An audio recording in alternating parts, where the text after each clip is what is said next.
So today on T is for Tech, what we're going to do is actually look at how to set goals within Command. Let me navigate back to our home page here. So if you log into Command, on your home page, you actually do have a goals widget, which I've actually, through customizing my home screen, dragged to the top. And then you've got some other fun little widgets in here.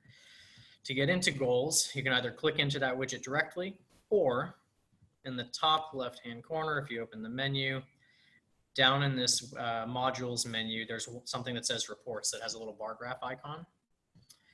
If you click that and opened it,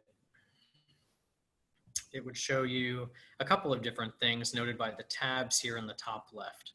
That's a database overview, so it's got some metrics on what your database looks like. It's health score based on the type of information you've got stored in each context. Remember, neighborhoods and addresses are extremely important for everything that Command's going to be doing in terms of marketing, providing stats, updates for your clients, etc. So be sure you're filling out those extra fields.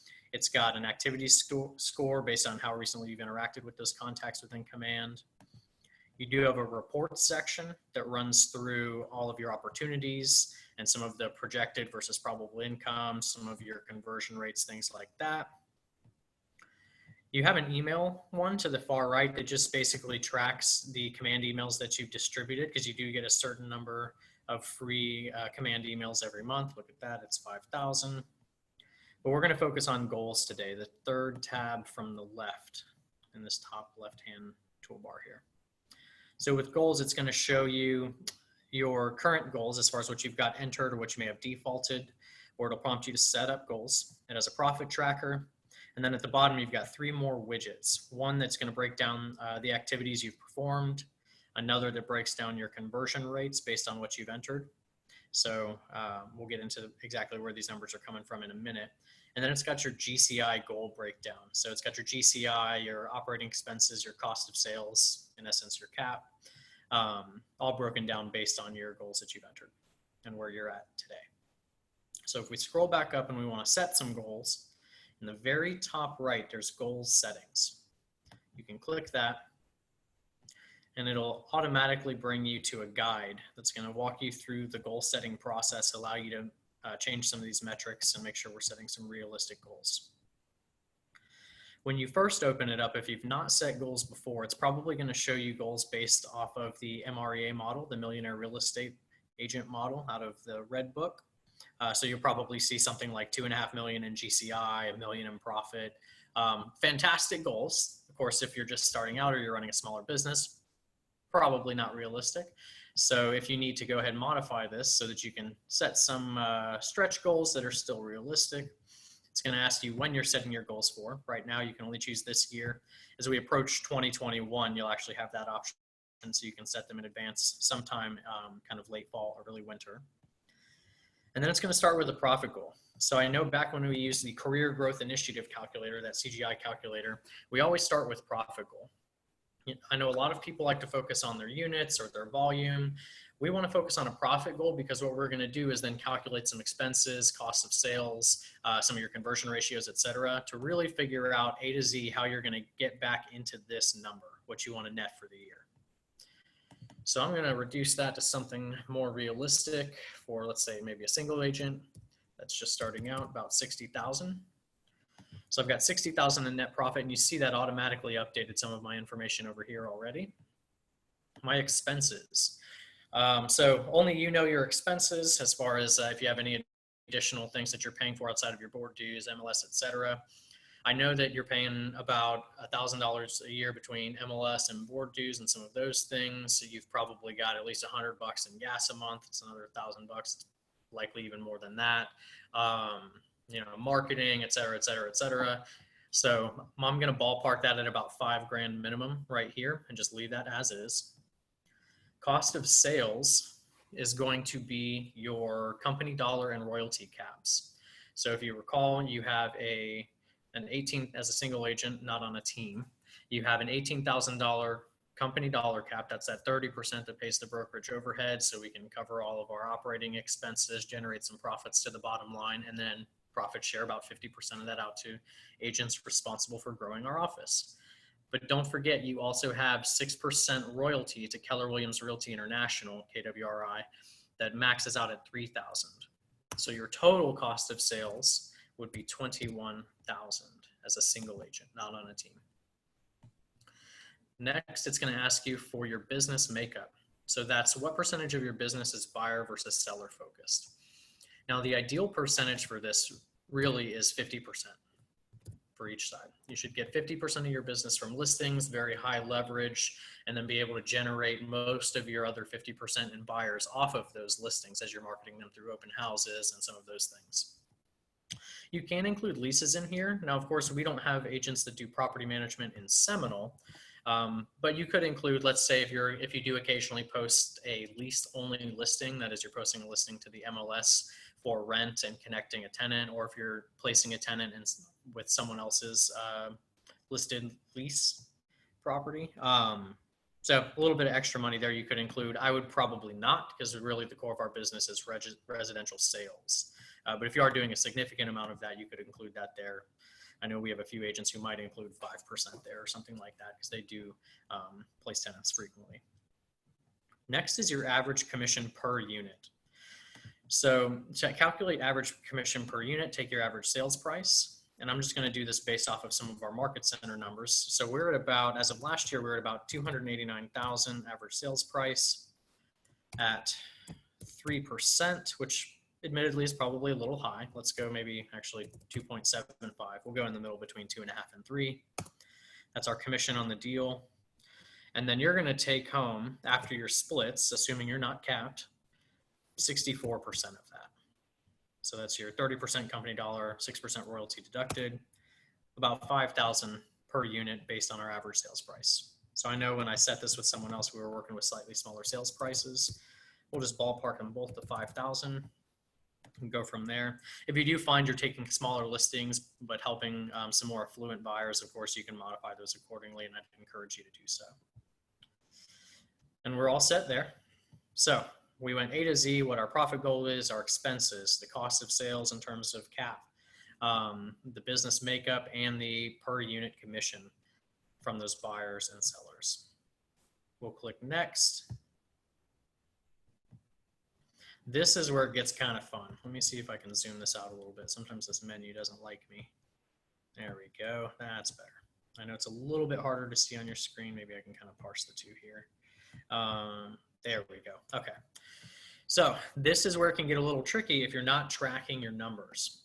So if you open this up and you've not set goals, it's defaulting based on industry averages, from my understanding. So I think you've got something maybe a little bit lower in leads to contacts, probably higher in contacts to appointments, appointments set to cap, etc. So they're going to vary a little bit. You're welcome to use the defaults if you don't know your numbers, and I'd probably encourage using those defaults if you don't know these numbers accurately, because you might think you're converting at a higher rate than you actually are. And so this is really, in my opinion, where the value comes in with this tool. Is it's going to keep you honest at tracking your numbers and making sure that your conversion rates, as you begin to track those, inform you as to what activities you need to be performing to get from A to Z down to that bottom line profit goal right here. So let's say out of like 50% is probably high. So I'm getting leads, whether it's through social media, from my sphere of influence, referral, print marketing, etc. Let's reduce this, and I'm just ballparking these figures. Everyone's business is very different, which is why it's so important for you to track your numbers. But let me say maybe 1 in 10 leads actually gets me a solid contact. So I get a lead in from Facebook, I get a referral from someone else, I'm actually able to get them on the phone and have a conversation 1 out of 10 times. Now, out of those conversations, how many appointments am I actually able to set?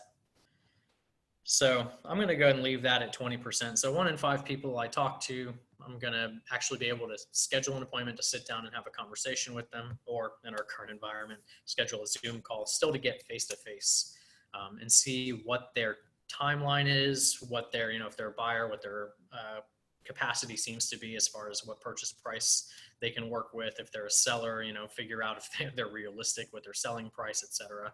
Again, this is your opportunity to determine if it's a viable lead. Actually, excuse me, once we get to appointment, that's when that'll be. So appointments set to appointments kept. Let's say the majority, once they actually agree to the appointment, they're going to set them, in my case, for my my test business here. Now, appointments kept to agreements. I like my 60% for this. So I actually did get to meet with most of those people. Maybe not all the buyers really want to sign a BBA, that buyer broker agreement. Ideally, most of the sellers are going to sign that listing agreement, but we know that it may not happen with every single appointment, or you may have to do follow-up appointments and things like that. So we'll leave that at 60%. I like that number. Now, agreements to under contract or pending. This, I don't mind 75. If I'm working predominantly with sellers, of course, we know it's a low inventory market. It's still very, very much a seller's market based on that factor alone. And so you might convert your sellers at 85, 95%, assuming they're just not way out of left field with their selling price. With your buyers, on the other hand, they aren't able to be as competitive in this market. We've got properties, getting numerous offers within several days if they're priced correctly. So your buyers are probably less equipped to convert at a higher rate, or at least we know they're going to take a longer amount of time, maybe multiple contracts. So parse that based on what you think your percentages are for your business. If you don't know your percentages, I've got a report that can demonstrate that for you. So we can set an appointment to review your numbers personally and start getting an idea of what these are just based on that, these conversion rates. I'm going to leave it at 75% in this case. And then under contract to pending or close. I've got 95% there. That might be a little high if you're buyer heavy. If you're 50-50 or more on the listing side, I think you're, somewhere 85, 90 is probably good. So I'm going to actually bring that down to maybe 90% just for giggles. And so if I save that, it's going to update these numbers here on the left as far as our conversion, and we'll be able to look at actual units in terms of number of leads generated, appointments set, some of those things. Again, the core activities that you've got to get completed in order for these numbers to bear out that profit goal. So let me click save. All right, and see it's got it all updated here. And we'll go back to the home page and look at this in more detail. So again, most of this was updated when we did the first calculator. This is the second part with our conversion rate. And we're going to click what's next. So you can go to view your goals, the home screen, look at smart plans to go ahead and setting up people in your database on smart plans to get them to convert more quickly, etc. We're going to dive right into looking at those goals back on that goals dashboard. All right. So of course, sad me only has a few contacts in here, a few things as I'm testing out our opportunities and doing some of these demo classes. But you'll see in my case, to net 60,000, based on some of my conversion ratios, I've got to generate this year 2,600 leads. So what is that, about 2,000 a month? Or I'm sorry, 200 a month, excuse me. Out of those leads, I need to actually make 266 contacts. That seems a little bit more doable to me, about what, 20 a month or so. Appointment set 54. Again, I think that's definitely doable. You're looking at about 4 appointments a month. That's about 1 a week. And we know that this 60,000 profit goal is basically right at that threshold where agents are starting to cap. You're starting to make 100%. And we have found historically, I remember learning this in the first year when I started working with Keller Williams, that it's about 1 appointment a week, ideally for listings, for you to go ahead and hit your cap, bring home $55,000, $65,000, something like that, start getting 100% commission and taking the rest as gravy, all profits. Appointments kept, 42. Okay, so 2 a month again. I'm sorry, 4 a month. Agreements. So you only need to sign 1 listing agreement or 1 contract a month, assuming that they're closing at a pretty high rate like I've got in here, like 90%. Under contract, 20. And total closed units 18. So a little over 1 a month for me to hit this goal. And that's based on our average price point. And that is absolutely accurate. I can tell you it's somewhere around 1 to 1.5 units a month for our average single agent in order to cap, start getting 100% commission, again, putting the rest of any additional profit to this bottom line profit goal. So the big project with this, once you get an idea of what you want your profit goal to be, you enter your expenses, cost of sales, some of those things here on the right, is to really drill down as you're making your calls, running your Facebook ads, all of those things you're leveraging Command for.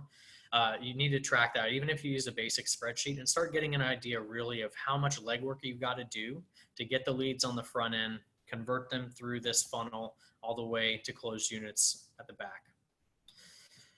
So that's goal setting 101. You can actually do comparison in the top right when you're looking at your goal pipeline here. And it will compare to whatever you want. Agents in my market center, agents in my state, all agents, top producing agents, etc. You'll see some of these people don't have goals set. So we're ahead of the game here, reviewing this now. Another really cool thing you can do is look at agents in your production bracket or the one above you. I think these are probably two of the most valuable comparison tools. So you can see how you're performing with your peers and also how you're performing with kind of that next level of agent that you're striving to be. So in a quick, 10, 15 minutes or less, we've got goal setting 101 here in Command. And I would just encourage that you get with your productivity coach, your team leader, your mentor, your fellow agents, to give you some guidance as you fill in these numbers so that you've got an idea of, or a better way to make sure that they're really 100% accurate, 100% realistic, and we hit our profit goal for the year. And so that is goal setting 101 in Command.